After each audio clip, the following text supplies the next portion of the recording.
I wanted to ask Neil this and then get an opportunity, and I don't know how much you know about what Baylor did last year. I know they did some really unique things when Matt Rule was there. Is there any remnants of that left for what you've seen from the Kansas game? Because I know that looking at them, they were very inexperienced up front, but they have a lot of experience in the back end and in the corner, and their linebackers obviously very active. What do you see from what they did against Kansas? Yeah, I think to be fair, not being here last year, so it's hard for me to pull on some of it, but I did get some experience in being at Duke 2 years prior and playing against Coach Rule the 2 years I was there. So I think just more than anything, you do see, as if anything, when you're building good culture like they've built at Baylor through Coach Rule and now through Coach Aranda, you get a chance to see that culture has remained pretty good by seeing one game, John. I think just seeing how hard they play, they line up, they're sound, and kids know what to do, and they play fast and play hard. So what better compliment to a football team to see that, and especially what we see on their defensive tape. So that involves good culture and good scheme, and you can see that coming through still. What do you see from the three young guys up front? I guess all three of them made their first career starts. Yeah, you certainly, first off, by body type and just being able to just turn on the film when you first get to look Sunday and see those guys, you see personnel that's certainly good to look at. Those guys look good, and you can tell they're fitting things and playing fast, and in their youth, they're embracing being on the football field. So I think that's the two things that probably show up, just a culture of playing hard and having very good-looking bodies, and which always helps. Next question from Cody Nesper. Hi, Gerad. So I wanted to ask you about Bryce Ford Wheaton, because he's certainly had his chances at big plays so far, but he hasn't really connected on any. And I was just, from your perspective, is it promising that he's getting those chances, or is it more frustrating that they're not connecting? Oh, always promising to be getting chances. I think, and that's not just an answer. It's reality. I think the strides that he's made that maybe yet has not been seen to the public, I would say, wouldn't be fair to see where he's at. He's playing at a really high level. So in order to get to that point where we make some plays down the field and he really gets to celebrate the end result, I guess I would say, Cody, you have to get to that point and grow and know why you're getting in an opportunity to make those plays. So now the next step is for him to finish, So he's really put himself in a position to clear man coverage and become highly invested in getting better. So now instead of being totally honed in on just results, which can be a very emotional roller coaster, he's now just involved in getting better. So I think you're going to see him continue to ascend. And with that, he'll make more and more plays down the field that are really going to help us become more explosive. Okay, Ryan, we'll go to you. Hey, Gerad, I was going to have you estimate for me, if you can, just, what percentage of the play calling on Saturday came in RPO looks? How did you assess Jarrett's decision-making in those situations and kind of the team's overall execution of those plays on Saturday? Yeah, good question. So, I think you saw a lot of run fits and stuff and things that we've certainly improved on and really invested a lot of time in as a staff, which paid off in our ability to run the football in a lot of cases. And with that, you saw a bulk of, I think, forgive me for the exact number in passing in the first half, but certainly a bulk of those were in RPO throws. Daigie's decision-making was really good. Now, with that becomes, the decision-making's pretty good, but when you miss key opportunities as an offense in a game like that that's heavily, heavily conflicted with man and zero coverage and all those things, the one miss or the one drop or the one misread that we may have had collectively kind of add up to three or four things. But I think we all seen on film that if one of those or two of those, if would have turned into a different result that we would all been happier about. And that just is all of us owning it, from how we make a decision at quarterback to his accuracy. And then, of course, us being able to make plays and finish with the ball in our hand at the receiver position. So they're all on a string and tied together. That's the beautiful thing of this sport. But a higher percentage of, if you made me guess right now, would be 80% of those for the particular game plan we had were numbers-based and RPO-based. And for the most part, we hit on a good amount of those. And, of course, the misses get multiplied when they're misses. Go ahead, Greg. So, Jared, your assessment of Letty Brown, and obviously you didn't see him live last year, but your assessment in watching that film to how he's progressed from last year to this year. Absolutely. So I think that my assessment and our assessment as a staff would be that Letty has now put himself in a position like how are great backs judged? Great backs are judged by the 4-yard run, in my opinion, more so than the big one, and then their ability to get yards after contact. So for that, I think Letty has put himself in a position to become a really good back and grow as he changes practice habits and continues to get better. But he's getting yards after contact. His eyes are getting better and better about where he wants to put the football. And I think it's really, really helped him put himself in a position to be able to get the ball vertical when it's time to. And now he's started to develop a mentality of getting it vertical and making people miss and dismissing defenders, which has allowed him to really play at a high level in these first 2 weeks. And we'll need him to continue to do that to get where we want to go running the football. Back to you, John.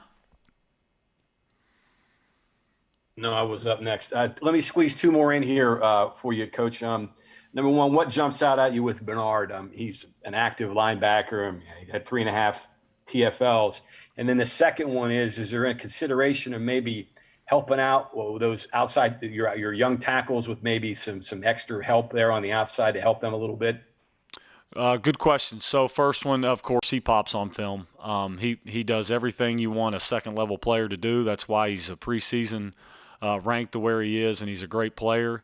Probably the biggest, again, I think one of the bigger compliments you can give any player is besides him just having sheer talent is his motor and how hard he plays and how active he is pops off on the film as soon as you turn it on. So that is the biggest thing you see with him. He's active, he's fast-paced, and he plays hard, and then he's got skills.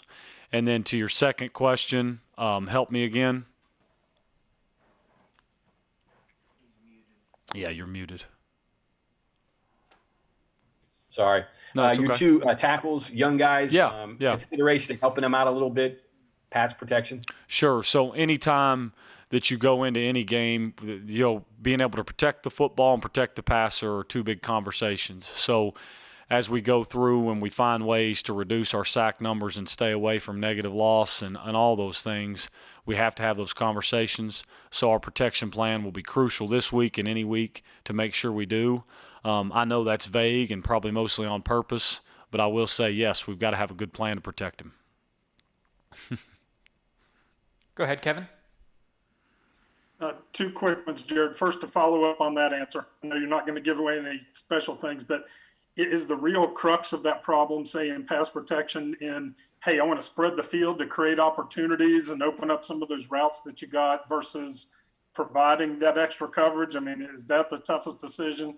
And then the second thing, as you grade your receivers, I know you count drops. Do you also count contested catches, ones you think they should have?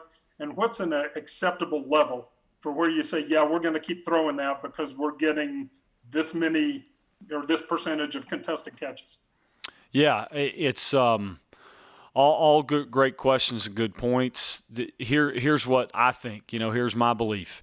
That it's called a 50-50 ball for a reason. So we've got to put them in position to where those guys do 50% or better. If you have a day where you're 70-30, well, so be it. Awesome, But we've got to get our guys in percentage where they can compete for contested catches at 50% or better. And I think the other stat that's worth bringing up that we really push our guys on and grade them is we've got to beat man coverage at 80% or better.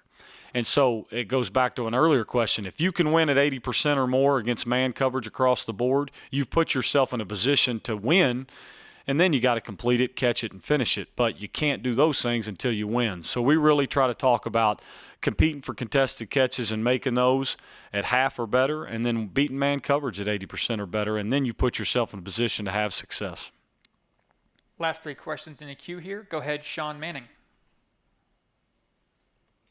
Hey, Jared, I'm going to keep piggybacking on these offensive line questions, but at tackle, just overall thoughts on Junior in his first game, and then on the right side with John and Bryson, how do you think they played being 2 interior guys last year that have now bounced outside? Yeah. So both guys, of course, the biggest piece will be is knowing that we're in a developmental program and it's a developmental game we coach. So those guys will continue to grow, develop, and get better and own where we're at. Did we play good enough at those spots at times? We didn't, nor did we at every position. So we'll just continue to build these guys. But what we want to make sure that you do is you answer questions about where we're at is those guys will be told and built with confidence and understand that there's a process to becoming great as opposed to just thinking it's one game that defines it. But of course, yeah, we got to assess where we're at as coaches and where we failed. We got to assess, really assess where we were at the tackle position and up front. And we struggled in some areas that we know will continue to gain all the ways we can to help fix it. And we can do that with personnel, technique, and all those things that are going to help us not only be better this week, but for the future of the program. Next question is from Skylar Callahan. Hey, Jared, it seemed like Oklahoma State was able to keep Sam James in check last week. Was it more so Sam just not being able to get open, or was it more so Williams playing the good defense that he did? And then also, I know it's a small sample size, but your thoughts on Reese Smith for the first 2 games? Yes. So, you know what? It was a combination of both for Sam. I think he would say he struggled and struggled getting off press. He's a great player that he went against, and he struggled and had, honestly, that I fault myself. I don't think Sam would play that way again if we lined up again. I think that there was a lot of thought in some things he was doing to get off man press, and sometimes when you think too much, you don't just respond and let your body do what it's born to do. So we're going to give him a better plan, and nobody takes responsibility for that more than me. Sam James is still a very good football player and will play at a high level this year, and we'll give him a better plan to do so. Okay, Mike, go ahead. Jared, kind of two, and they're not dissimilar for everything else, but Winston we always knew was fast, but it looked like he ran some excellent routes. I was wondering what you thought technically about that. And then the junction points that you mentioned last week when we were here, I'm hearing you talk about 50-50 and the 80% too. Seemed inside better at the junction than the outside. Is that an accurate observation? Yeah, it's an accurate observation, very accurate. So with Winston, I think you're spot on. It's a good eval. I think he's now has a good top-end speed to him that allows him to separate, but now he's got a good plan. Some of that plan has now paid off for him in his start of the year, and we're certainly expecting more from him at even a higher level. So it's good to see him come together with a plan and use speed. So he really was good at the top end of it. The junction point was one at a better level inside for sure and at our X position. And so now we've collectively got owned it to where we win the junction point even more so across the board. And when that percentage goes up, we'll really be happy with results.